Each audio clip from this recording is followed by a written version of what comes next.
Shalom, bro dan sis. Hari ini sapaan Pastoral Ministerium GKJ Klasis Jakarta Bagian Barat ingin menyapa teman-teman pemuda di seluruh gereja klasis. Yuk, sebelum kita menikmati akhir pekan dalam keluarga kita masing-masing, atau kita yang punya janji malam mingguan dengan orang-orang yang terkasih, atau bagi kita yang punya rencana untuk melakukan aktivitas lain di tengah masa pandemi ini, mari kita luangkan waktu sejenak untuk bersama menggumuli firman Tuhan. Tapi ngomong-ngomong, adakah dari kita yang dalam bulan ini merayakan hari ulang tahun kelahirannya? Jika ada, tentu bulan ini menjadi bulan yang sangat bermakna bagi kita secara pribadi. Namun saya yakin bukan hanya secara pribadi, namun pentingnya hari kelahiran biasanya juga turut disambut oleh keluarga dan orang-orang yang mengasihi kita dengan perasaan penuh bahagia.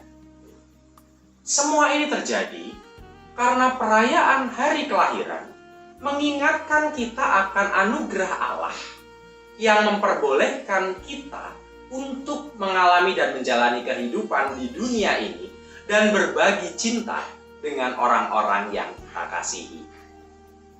Iya, kelahiran memang merupakan sebuah momen yang membahagiakan. Karena kelahiran menunjukkan sebuah masa yang baru yang kemudian akan dijalani oleh seseorang secara pribadi. Pengertian ini sama halnya jika kita membandingkan konteks budaya Yahudi pada zaman Alkitab. Kelahiran adalah sebuah ruang perlintasan menuju masa baru yang akan dijalani oleh seorang manusia. Pengertian ini bukan hanya ditujukan pada momen kelahiran seorang bayi di dunia, namun seseorang yang tidak mengenal Allah dan kemudian berbalik, berupaya untuk hidup di dalamnya, juga diistilahkan dengan kelahiran. Namun, yang membedakannya secara spesifik pada orang Yahudi kala itu adalah orang-orang Yahudi menyebutnya dengan istilah kelahiran kembali. Istilah ini biasanya dikenakan pada kaum proselit, yaitu para non-Yahudi atau orang yang tidak memiliki garis keturunan Israel, yang kemudian akhirnya memutuskan untuk memeluk agama Yahudi dan menjadi bagian dari Yudaisme. Dengan demikian jelas dalam pengertian Yahudi bahwa dalam pemikiran bangsa ini, kelahiran bukan hanya melulu berkaitan dengan hal-hal yang fisik saja. Namun kelahiran juga berbicara tentang kehidupan baru secara rohani. Aspek dan pemahaman inilah yang coba disentuh Tuhan Yesus dalam Yohanes 3 ayat 1 sampai dengan 13. Manakala saat itu ia sedang bercakap-cakap dengan Nikodemus, seorang Farisi yang begitu antusias mengenal Yesus yang diyakininya sebagai seorang utusan Allah. Dalam Yohanes 3 ayat 3, Yesus mengatakan demikian.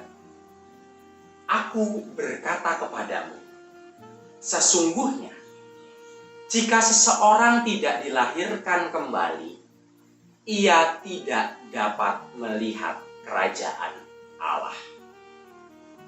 Mengikuti dan percaya Yesus sebagai utusan Allah bukan hanya sekedar takjub dan percaya akan tanda-tanda ilahi yang ia nampakkan di dalam karya di dunia. Sebagaimana percakapan pengantar Nikodemus yang waktu itu ia ungkapkan. Namun Yesus mencoba menegaskan bahwa mengikutinya adalah kesediaan seseorang untuk meninggalkan kehidupan lamanya dan memulai kehidupan yang baru, seturut dengan teladan dan perintah yang Tuhan berikan. Sama seperti Nikodemus, kita mungkin telah mengikut Tuhan sejak lama. Beberapa dari kita mungkin sudah mengikuti Yesus sejak masih kecil. Namun pengetahuan agama dan kesalehan yang kuat bukanlah jaminan masuk dalam kerajaannya. Pengetahuan yang berbuah pada perubahan hidup diminta Yesus untuk kita lakukan ketika kita mengatakan kita percaya kepadanya.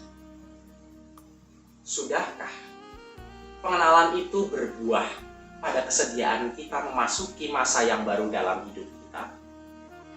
Sebuah masa di mana kita secara pribadi memutuskan untuk berbalik dari segala dosa kita dan mengikuti Yesus dengan segenap kekuatan kita.